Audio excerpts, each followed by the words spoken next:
Hello students, आज बात करते हैं ट्रिग्नोमेट्री का इंट्रोडक्शन देखते हैं। क्लास 10 के लिए ये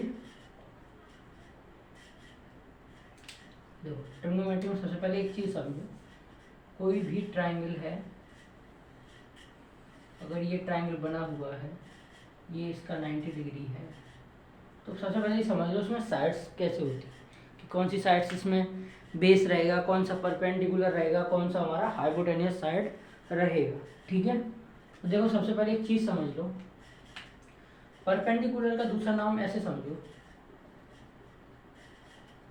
अगर मैं बात कर रहा हूँ परपेंडिकुलर का दूसरा नाम समझ लिया करो कि 90 डिग्री, यानी कि परपेंडिकुलर का मतलब ये भी होता है ये किसी पे खड़ा हुआ है, ये साइड्स यानी किसी पे, यानी इसका कोई ना कोई बेस होगा, ऐसे समझ लो। ठीक है, तो यानी कि कोई भी लाइन अगर 90 डिग्री बना रही है और किसी पे ये इसका बेस बना हुआ है, तो यानी कि जो परपेंडिकुलर साइड्स होगी ना, वो साइड्स ये वाली होगी, और इसको हम शॉर्ट फॉर्म में पी भी बोलते हैं। ठीक है, अब देखो अगर परपेंडिकुलर है किसी पे खड़ी हुई है, यानी कि बेस मैंने बताया, तो यानी कि बेस हमारा ये होगा। ठीक है, जिसको हम बी से डिनोट करते हैं बेटा। ठीक है, या ऐसे भी इसको बोल सकते हो, बी से डिनोट करते हैं। अब देखो एक चीज़ बची, यानी कि हाइपोटेनियस। ठीक है, तो हाइपोटेनियस साइड जो हमारी होती है ना, हाइपोटेनियस साइड को हम ऐसे भी डिनोट करते हैं, और हाइपोटेनियस साइड्स जो हमारी होती है ना, वो इस ट्राइंगल में सबसे बड़ी साइड होती है बेटा। ठीक है, यानी कि जो हाइपोटेनियस साइड्स रहती हैं ना, वो हमारी क्या रहती हैं, सबसे बड़ी साइड रहती है। ठीक है, अब यहाँ देखो, अभी तक यही चीज़ हमने पढ़ी थी, 9 तक यही पढ़ा कि ट्राइंगल्स क्या होता है, उसमें परपेंडिकुलर साइड्स कौन सी है, हाइपोटेन्यूस कौन सी है, बेस कौन सा है। अगर मैं एक बात कर रहा हूँ, अगर मैं यहाँ से एक बात करूँ, आपसे बोलूँ कुछ करने के लिए, ए बी और सी, अगर मैं सी पे यहाँ कोई एक एंगल मान रहा हूँ थीटा, ठीक है, उसको बेटा थीटा बोलते हैं। अगर मैं सी पे एक एंगल मान रहा हूँ कि ये थीटा है, और इसको क्या करो, इसकी वैल्यू जैसे अगर मैं निकाल ली, अगर मैं यहाँ पे बात कर रहा हूँ कि साइन सी की वैल्यू क्या होगी, या कि थीटा सी के साथ जो एंगल बना रहा है इसकी वैल्यू कैसे निकालते हैं, वो चीज़ पहले अब आगे आगे समझोगे। इसमें साइन कॉस टेन कॉट क्या होता है, और ये सारी चीज़ें क्या होती हैं, वो मैं आपको एक एक करके चीज़ें बता रहा हूँ। सबसे पहले एक चीज़ समझ लोगे, देखो 3 चीज़ें समझो। पहले देखोगे एक चीज़ क्या है, साइन थीटा, कॉस के साथ थीटा आता है, tan theta, cot theta, sec theta और कोसेक थीटा, ये हमारे पास वैल्यू है। यहाँ मैं sine cos tan cot sec cosec करके लगा सकता हूँ, और यहाँ से मैं क्या कर सकता हूँ, वैल्यू निकाल सकता हूँ। तो बेटा इसके लिए एक ट्रिक होती है। ठीक है, इसके लिए ये क्या होती है, ट्रिक होती है। ट्रिक क्या है बेटा, ट्रिक देख लो। ठीक है, ट्रिक समझो, ट्रिक है पी बी पी और एच एच बी। ठीक है, तो एक ट्रिक जानने के लिए ऐसे समझ लो, एक लाइन याद रखना क्या,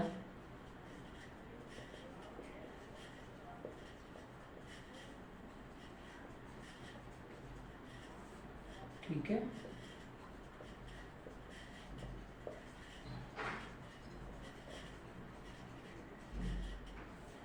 ये तुम्हारी ट्रिक होगी। ठीक है, पाकिस्तान बन जाए पड़ा हिंदुस्तान हरब, यानी कि ट्रिक यहाँ से बनाओगे, यहाँ से क्या मिल रहा है, पी मिल रहा है, यहाँ से बी मिल रहा है, यहाँ से पी मिल रहा है। ठीक है, और यहाँ से एच और बी।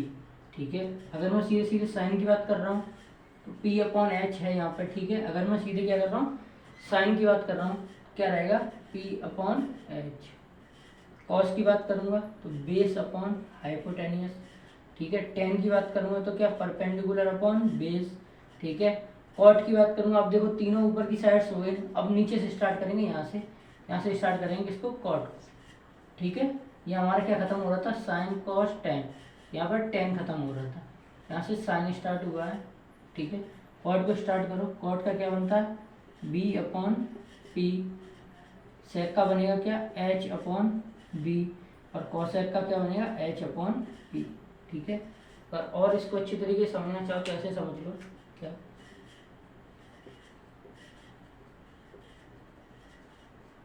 कि परपेंडिकुलर अपॉन हाइपोटेनियस बनेगा ये, ठीक है। ये क्या बनेगा, बेस अपॉन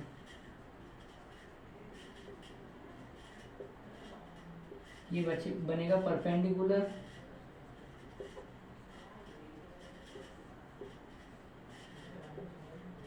ठीक है। ये बनेगा हमारा क्या, बेस अपॉन परपेंडिकुलर, ठीक है। ये बनेगा क्या, हाइपोटेनियस अपॉन बेस, ठीक है। ये भी बनेगा क्या, हाइपोटेनियस अपॉन परपेंडिकुलर, ठीक है। ये क्या था, हमें साइड्स निकालने का मेथड से, ठीक है। या इसको ट्रिक बोल लो, एक तो साइड्स में मैंने लिखी हुई है ट्रिक, ठीक है। तो ये तरीका है तुम्हारा साइड्स निकालने का।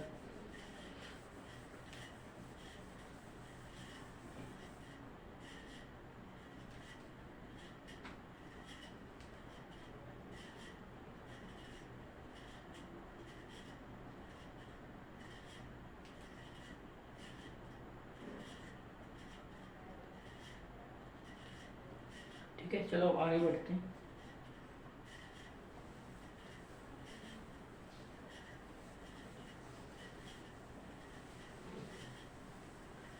अब देखो, जो तीन चीजें मैंने बताई है ना, जैसे एक ये थी क्या, साइन थीटा, ठीक है। एक था कॉस थीटा, एक था tan theta, sign cos ten, ठीक है।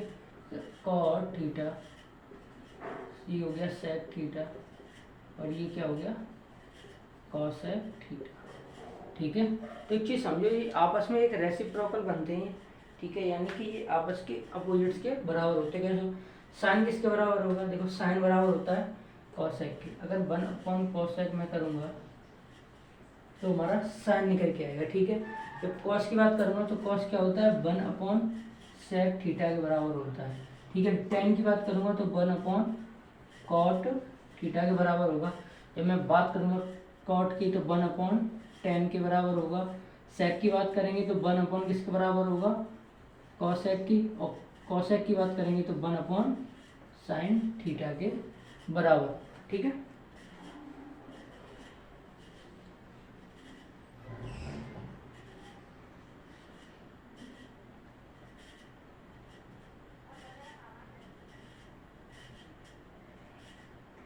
ठीक है। और इसके अलावा एक चीज़ और देख लो, अगर बात कर रहा हूँ कॉट की बात करोगे, ठीक है।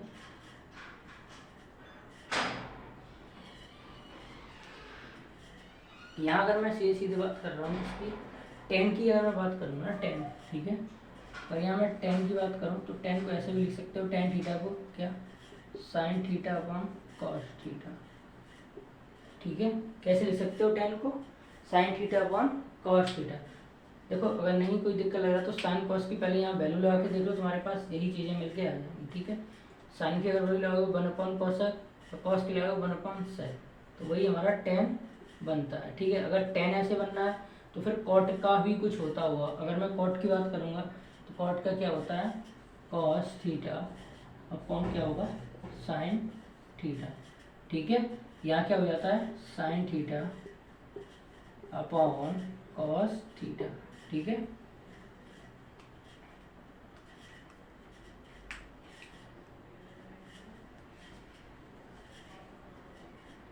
ये थी कि साइन कॉस टेन की अगर वैल्यू दे रखी हो तो रेसिप्रोकल वैल्यू कैसे निकालते हैं, वो सारी चीज़ें थी।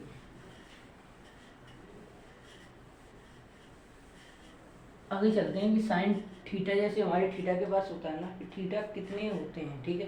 वो चीज़ समझो पहले, ठीक है। थीटा कितने होते हैं, मैं एक टेबल बना रहा हूँ तुम्हारे लिए, ठीक है। देखो पहले यहाँ समझो, साइन थीटा, ठीक है, एक है कॉस थीटा,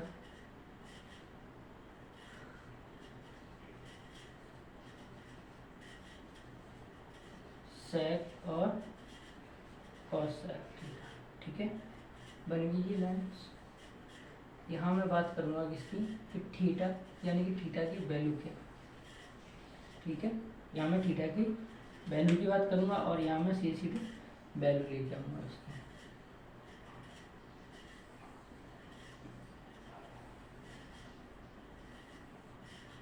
0, 35, सॉरी 30, 45, 60 और ठीक ऐसे, ठीक है। इसकी वैल्यू बनेगी कैसे, ठीक है, वैल्यू बनेगी। देखो वैल्यू के लिए मैं सीधे एक आपको ट्रिक समझ लो, उसको बता रहा हूँ, ठीक है। एक ट्रिक क्या होगी इसके लिए, देखो अभी हमने पढ़ लिया कि एक दूसरे के रेसिप्रोकल होते हैं, जैसे साइन 1/cos के होता है। तो यानी कि अगर मैं एक वैल्यू किसी की निकालूँ तो मैं सारे की वैल्यू निकाल सकता हूँ। देखो ट्रिक के लिए अगर मैं साइन थीटा की बात करता हूँ तो ट्रिक एक समझ लो, ट्रिक कैसे है, under root numbers of finger upon, बात खत्म। फिंगर्स का मतलब ऐसे समझो, फिंगर्स का मतलब ये हो गया, ये फिंगर्स है हमारे, ठीक है। मैं इसको बात करूँगा कि इसे मैं 0 डिग्री मानूंगा, इसको 30, इसको 45, इसको 60, इसको 90, ठीक है। ऐसे ही तो बना रहा हूँ मैं, ठीक है। यानी कि ये मैंने ये इसको मान रखा है इसकी वैल्यू।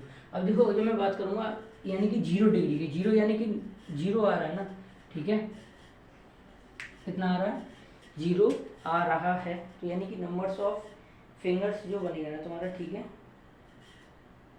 तो कितना रहेगा, 0 रहेगा इसको, ठीक है। 0/, अगर 2 करेंगे ना, रूट में 0/2 करेंगे, ठीक है, तो क्या होगा, 0 ही रहेगा इसकी वैल्यू, ठीक है। कितनी रहेगी, 0 ही रहेगी इसकी वैल्यू। अगर मैं बात कर रहा हूँ 30, तो 1/2, तो यानी कि रूट में कोई भी संख्या रहती है तो उसकी वैल्यू बराबर रहेगी। 45 की बात करूँगा तो क्या रहेगा, √2/2, ठीक है। और 2 को खोल सकते हैं, √2 इंटू √2, √2 से √2 कैंसिल, 1/√2, तो इसकी 45 की वैल्यू कितनी रहेगी, 1/√2। जब 60 की बात करेंगे तो ये हमारी थर्ड फिंगर रह जाएगी, यानी कि √3/2, √3/2, ठीक है। बात करेंगे 90 की तो √4, यानी कि ये कैंसिल हो जाएगा, तो आंसर कितना बचेगा, √2, ठीक है। यानी कि ऊपर जो बचेगा ना 2 से 2, यानी कि 2 से ये बाहर आएगा और कैंसिल हो गया, √2/2 रहेगा, तो यानी कि ये बाहर आके रूट हट जाएगा और ये बचेगा कितना, 1। अब देखो साइन की जो वैल्यू आएगी ना, कुछ मत करो, इसको उल्टा कर दो, ये कॉस की वैल्यू हो जाएगी, कितना, 1, ये रहेगा √3/2, 1/√2, 1/2 और 0। जब 10 की बात करेंगे तो 10 कितना बनता है, साइन अपॉन कॉस, ठीक है। 10 क्या बनेगा, sine theta upon cos theta. तो sine theta upon cos theta का मतलब हो गया क्या, 0/1, ठीक है। तो इसका आंसर भी कितना रहेगा, 0, ठीक है। आगे चलेंगे 30 की बात करेंगे। देखो 30 की जब बात करेंगे तो 1/√2, √3/2, 2 से 2 कैंसिल हो गया, ठीक है। यानी कि ये इसके साथ मल्टीपल होता है, ये इसके साथ, तो यानी कि √3 ऊपर चला गया, ठीक है। क्या रहा, √3, 1/√3 ऊपर देखो, 1/√3 के तो 2/2√3 रहता है ना, 2 से 2 कैंसिल, ठीक है। अब यहाँ देखो जब ये दोनों आपस में एक संख्या है ना तो ये 1 बचेगा, ठीक है। अब देखो जब 60 की बात करेंगे तो √3/2 अपॉन 1/2, यहाँ भी ये सेम कंडीशन रहेगी, 2 से 2 कैंसिल हो जाएगा, ठीक है। रूट बचेगा, वो कहाँ बचेगा, ऊपर की साइड, तो ये 3 रहेगा। और 0 में किसी भी संख्या का अगर भाग देते हो तो इनफाइनाइट आता है, ठीक है। तो जो कॉट बनेगा तो इनफाइनाइट, √3, 1/√3 और 0, ठीक है। जब बात करेंगे सेक की तो 1/cos होता है, बात करेंगे किसकी, सेक की, तो क्या होता है, सेक 1/cos, तो cos की सारी वैल्यू 1/, में लिखते चलिए आप। देखो 1/cos है तुम्हारा 1, तो इसकी वैल्यू क्या रहेगी, 1, ठीक है। तो 1/cos है तुम्हारा √3/2, और ये हो जाएगा कितना, 1, तो ये रेसिप्रोकल हो जाएगा कितना, 2/√3, ठीक है। यहाँ जब 1 है तो 1, तो √2 ऊपर चला जाएगा बेटा, ठीक है, ये √2 ऊपर चला जाएगा। और जब बात करेंगे 60 की तो ये हो जाएगा कितना, 2, ठीक है। और ये 1/0 रहेगा तुम्हारा कितना, इनफाइनाइट, ठीक है। नॉट डिफाइन बोल सकते हैं इसको, कुछ नहीं, कुछ मत करो, वही संख्या 2 बार लिख दो, 2/√3 और बचा कितना, 1, ठीक है। तो ये था क्या कि ट्राइंगल्स में साइड्स कैसे होते हैं, ठीक है, और ट्राइंगल्स में वैल्यू कैसे निकालते हैं, वो इंट्रोडक्शन का एक छोटा सा पार्ट था। पार्ट सेकंड कल डिस्कस करेंगे। जो भी इंट्रोडक्शन में हुआ वो कल आगे